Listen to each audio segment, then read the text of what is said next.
All right, here we go. The reason why I'm making this video right now and talking to all of you is because of a topic that's been coming up a lot lately. So I'm about to do something very, very difficult, something I have never done before.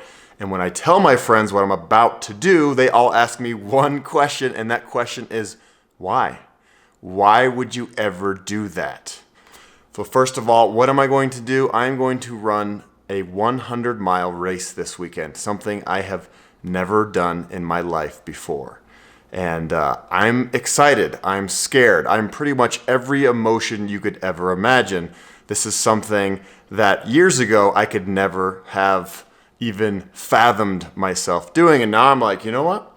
I'm gonna give this a shot. So to answer the question of my close friends, and probably a lot of you out there, why? Why am I running a 100-mile race? And I'm gonna make this broad into why do I do anything that's hard and difficult and uncomfortable? Why is this good? Why do I do these things over and over and over?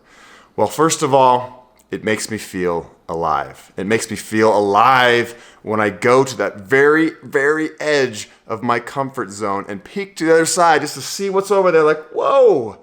I like to get to that edge because it just, whew. I think there's a lot of value in doing hard things.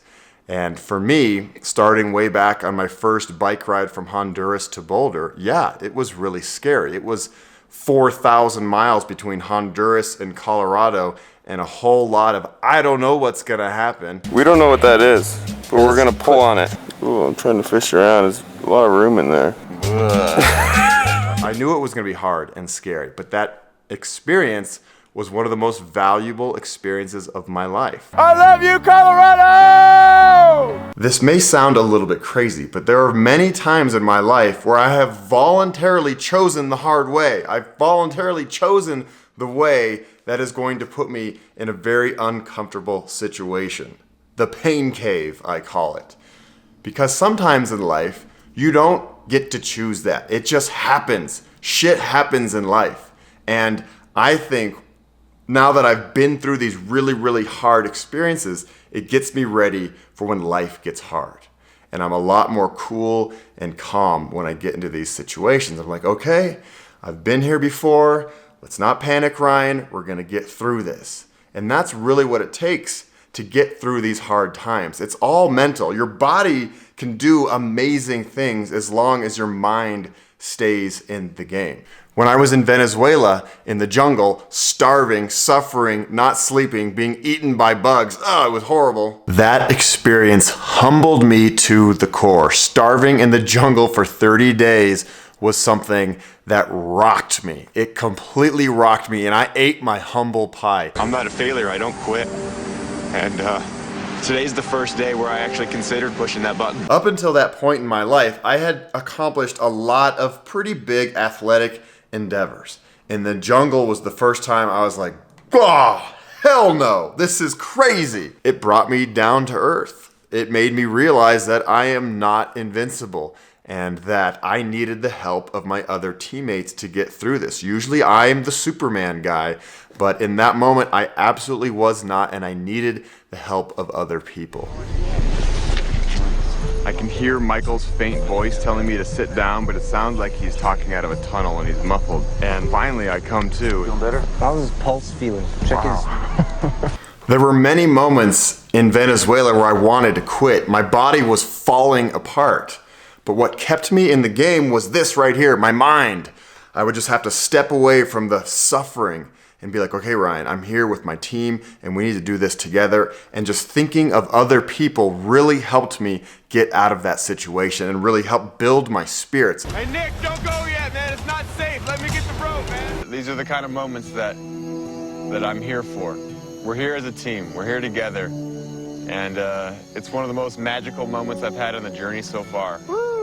We're still all together. And once you just build it up a little bit, you rise from the ashes and you go, and that's like what they call runner's high, when you're suffering and it sucks and you just want to quit and there's nothing more you want to do than just lay down and fall asleep. But when you get past that and you go 5 more miles and you're like, yes, everything is beautiful. I love life. That's runner's high. Everything is awesome.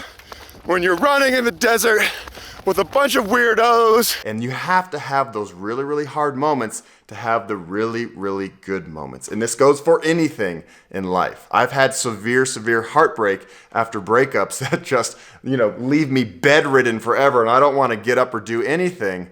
But you have to experience, you have to go through it. There's no easy way, there's no cheating that. You have to go through it. And when you face it head on and you deal with it and you go inside in your heart and your soul and you really try to make yourself understand why things happen or how do you get out of it or I don't even know what I'm talking about right now, but you get what I'm saying, you got to go through it. What I'm not saying is that you should run out and just do some really stupidly hard shit. That's not what I'm saying. Everything takes training.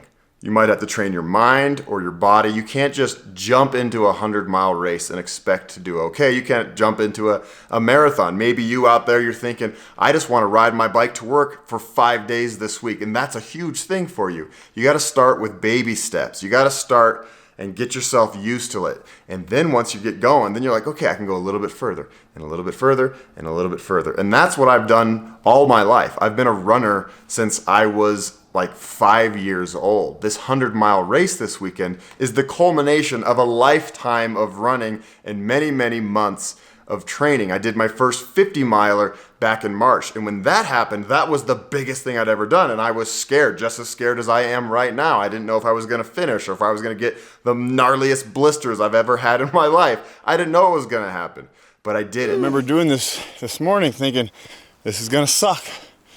Well, it's true, this sucks. And here I am doubling that distance. Not to brag or not to do it to say, hey, I'm so tough. I want to do it for me. It's a personal challenge for me because I see the value in doing these hard things. And it's, this sounds kind of crazy, but it's fun.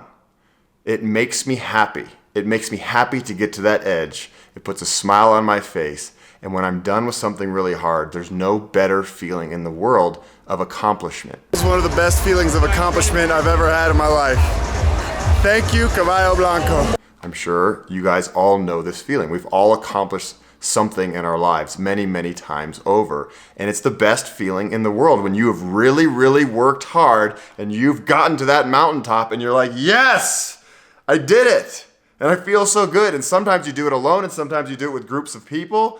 And it's just, that's what life is all about, is having these experiences. And that's what I'm looking at this weekend. This weekend, the Javelina 100 in Arizona is an experience. It's a life experience that I've never had before. And I'm really curious to see what's gonna happen. I'm curious what it's gonna be like to run all through the night. I'm gonna start this race at 6 in the morning and probably not finish to the next 6 in the morning, 24 hours later. I don't know how fast I'm going to run this race. I have no idea how to pace myself on 100 freaking miles. It's kind of crazy. But I'm just going to go and I'm going to do it. I've trained. I'm ready mentally and physically. I'm not injured. And I'm just going to have a great damn time. It's in the desert. It's in a beautiful spot. I have beautiful, amazing people helping me crew, Dana and Xantha. It's going to make me happy. There are going to be some moments where I'm not going to be happy at all. I'm going to be hating life. But that's all part of the game. I personally think life gets boring when it's easy. Of course, you go through your day-to-day life and that's great and blah, blah, blah, but it gets boring to me. I want to challenge myself, whether it be mental or physical challenge. It keeps me going. It keeps me learning. It keeps me growing. It makes my heart bigger. That's a very hippie thing to say, but it's true. You got to do these things in life. You got to keep on pushing the boundaries. Otherwise, life just gets stagnant. And what's the point? And yes, I realize that I'm extremely privileged to be able to do these types of things in my life over and over and over. I spend lots of money and time training. And you know what? A lot of people on this planet don't choose suffering. I just spent a week in Honduras, where it's definitely one of the poorest countries in the world, and people work their butts off just to put food on their plate. They could never fathom having free time to train for a 100-mile race. I know that I'm lucky and fortunate to be in these situations, and I think that drives me. I don't take this life for granted. I'm very, very aware of what a lucky human being I am to be able to do these things. And I think that gives me more motivation to do them because I do have the ability to do this. I don't want to just sit on my ass and waste my life. I want to do the hard shit. And that's what I'm doing this weekend. I'm going to do some really hard shit, and it's going to be an experience. And I'm going to come out the other side, a better person. And what do I mean exactly by it's going to make you a better person? It's going to make your corazón, your heart, bigger. And I'm not just talking about the physical benefits of doing these things. It's going to make you a more loving, empathetic, sympathetic, caring person. When you've been to the pain cave, you can think about other people and be like, you know what? When you see people suffering, you're going to show them a lot more love. And that really is one of the greatest benefits of doing hard things, is it makes you a lot more loving to other people who are in challenging situations. We as humans, when we feel pain, we want to escape from that pain. We want to run away from that pain. But I think it's good to hit that pain head on and go through it. Just, you know what I'm saying? But be careful. Don't be reckless. Be smart about things. Your mama is waiting for you at home, okay? All right, so hopefully all you out there are psyched up to go do something that you've never done before. And tell me about it in the comments below. Tell me about what you're gonna do. And it can be anything so crazy or silly or not even that hard at all. It doesn't matter as long as you're just getting out there and doing something and living life and loving life. That's what it's all about. Getting out there, getting off your couch. Leave a comment, like, and subscribe. I got a whole bunch more adventures coming your way. And wish me luck. Be thinking about me this weekend because it's going to be tough. It's going to be a tough one. And don't worry, Mom, I'm going to be okay. Mwah. This is what it looks like in this direction. Wow, man.